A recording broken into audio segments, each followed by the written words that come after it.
All right, folks, I've been holding my fire. I've been biting. I've been thinking about it ever since Sunday when Trump did his big interview with Meet the Press. That was so tremendous. It is the best interview. It is the interview. In fact, no interview has ever been better.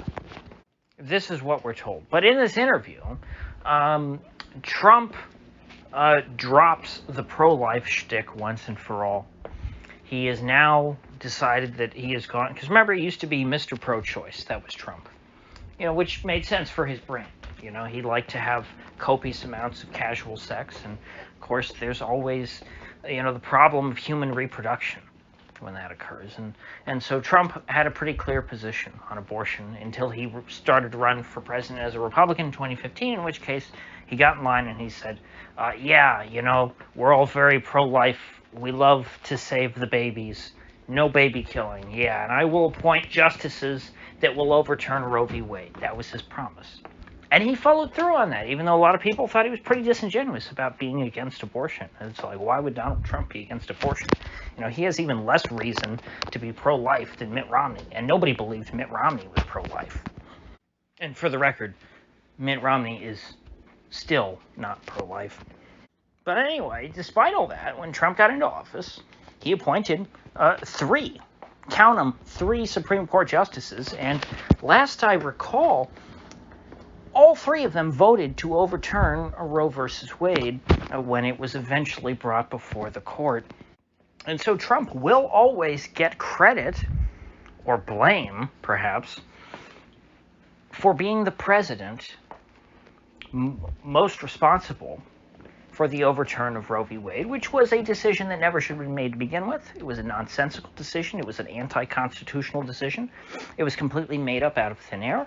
Anyone who's read it, even strong abortion advocates, understand this. There is this idea that you have a constitutional right to abortion is absurd, always has been.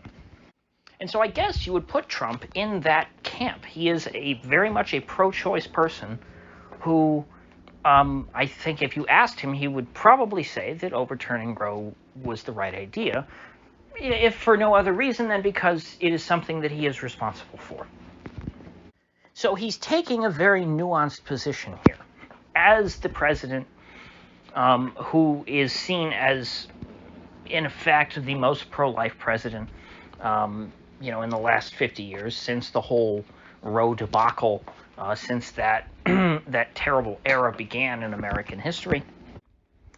Yet he is on the side of trying to defend the so-called right to abortion from Republicans such as Ron DeSantis, who would seek to limit access to abortion.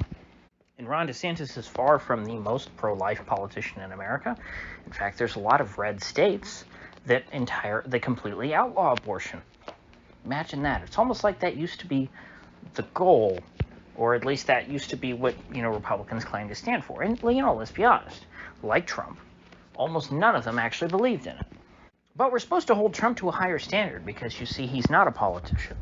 He's supposed to be the man of the people. He's supposed to be the insurgent. He's not supposed to be judged, by the same standard as a snake like Mitt Romney. We're told that Trump is honest. And so in listening to his words on Sunday, what he said, I think he made himself, there's a little bit of still vagueness that I think will be hammered out. But I will give my take on what I think he said.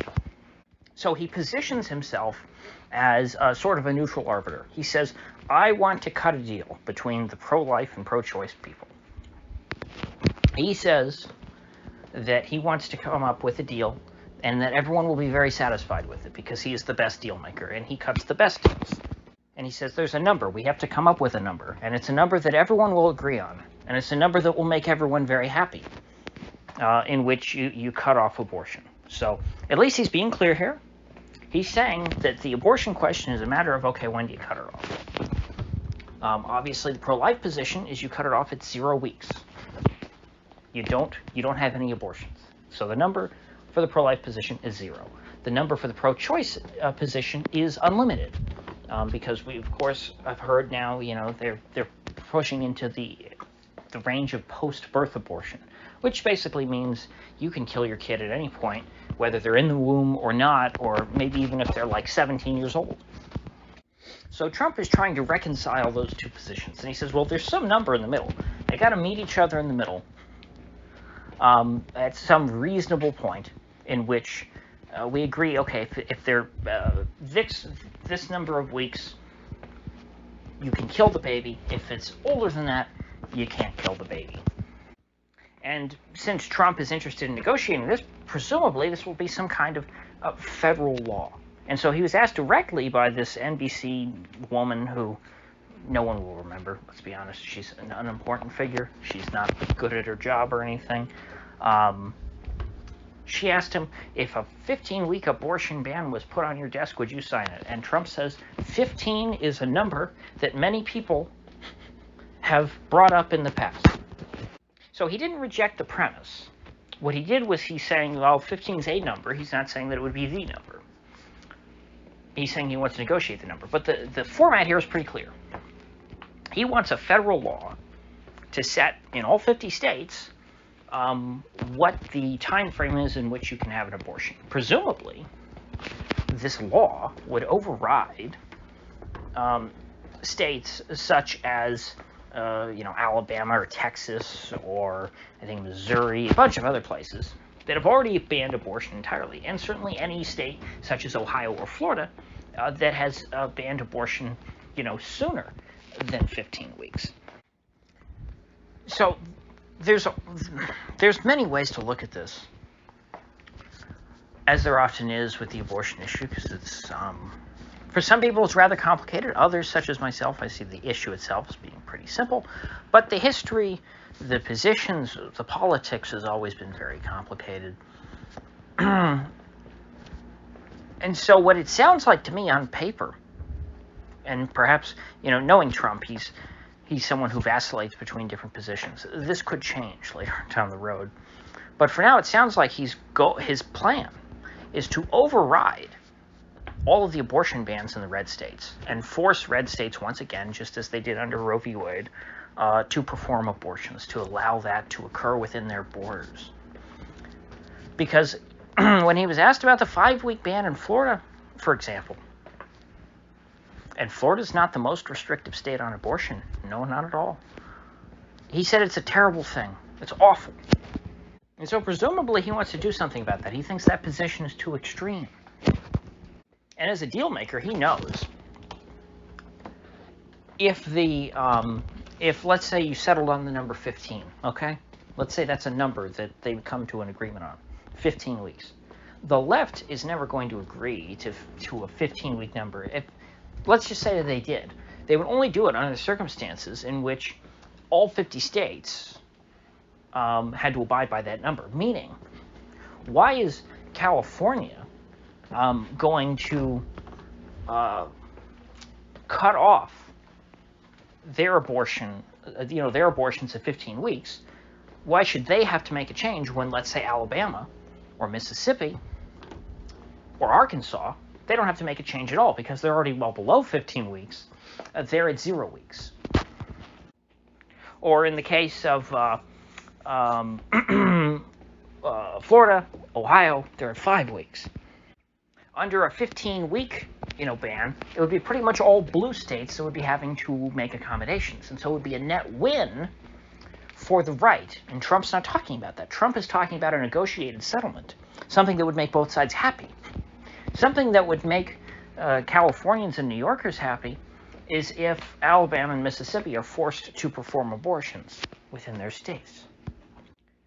And something that would make the right happy is if New York and California were restricted to only 15 weeks of abortion.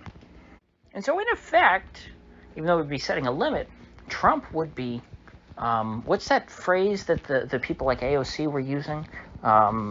And some of the younger Democrats, I think they were saying they want to codify Roe v. Wade into law, is how they put it. Essentially what they were saying is they wanted to create a federal law which prevented states from banning abortion. And so that seems to be Trump's new big policy position. This is the biggest issue I've heard him talk about in the campaign. I mean, this is like his top plank.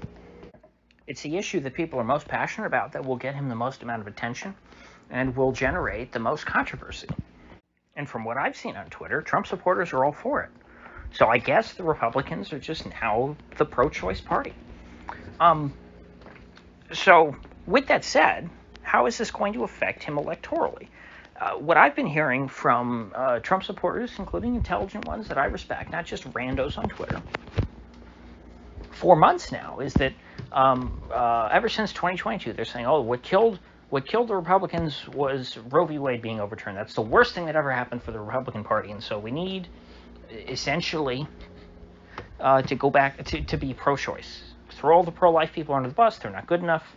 They're old news. Get rid of them. They need to be just excised from the party. And then a bunch of pro-life Democrats will come and vote Republican. This is what we're told will happen. Now, I could be totally wrong, but I just don't see it. I don't see how you're going to have a bunch of pro-choice... I'm sorry, did I say pro-life Democrats before? I meant pro-choice. Get rid of the pro-lifers. A bunch of pro-choice Democrats are going to come over and vote for Trump, who otherwise wouldn't have voted for Trump. I don't see this happening because Trump is now and always will be the president who overturned Roe v. Wade. Even though I don't think it happened actually while he was in office, it happened once Biden was in office. He appointed the justices. Had Hillary Clinton been elected in 2016, Roe v. Wade would still be in place. So the 2016 election decided Roe v. Wade. Trump won. Roe was overturned. That's what Trump ran on. He ran on overturning it. He kept his promise. I mean, that's definitely, one of the promises that Trump made. You can say, he made lots of promises. He didn't carry through on them. You had, what's her name? Ann Coulter was always going, oh my gosh, the wall's not built yet. The wall's not built yet. And people debate about that. They say, well, he started the wall. It just didn't have enough time to complete it and all these things. The one thing unequivocally you have to admit that Trump followed through on. He absolutely kept his promise to overturn Roe v. Wade. So now it seems that by campaigning on the opposite, by campaigning on essentially bringing back Roe v. Wade by, in a different form, but bringing back the old regime that existed under Roe v. Wade, where we had, some limits on abortion, but, it was legal in all 50 states. That's the goal. And so I don't see any pro-choice voter forgiving Trump for overturning Roe in the first place. They're never going to see him as anything but the president who overturned Roe v. Wade. And no amount of pro-choice virtue signaling is going to change that. But the pro-life voters are not exactly going to be thrilled if Trump stabs them in the back.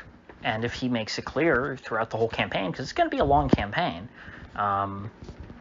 if he maintains this position, especially, in the height going into the election when people pay the most attention, people who are really pro-life, I'm not saying that obviously they wouldn't go out and vote for Joe Biden, but they're not going to be motivated to go out and vote for Trump. And so a lot of them are probably just going to stay home. Because if your big issue is being against abortion, and you have one president, Biden, who's running on unlimited abortion, and you have Trump, who wants there to be more abortion than there is now, but less than Biden wants, they both are running on expanding abortion. As of right now, that just seems to be what Trump is projecting. If he's not running on that, he needs to change his tune and clarify that, because that's the natural conclusion that I draw based on what he said. So, with that said, I will see you folks back here tomorrow.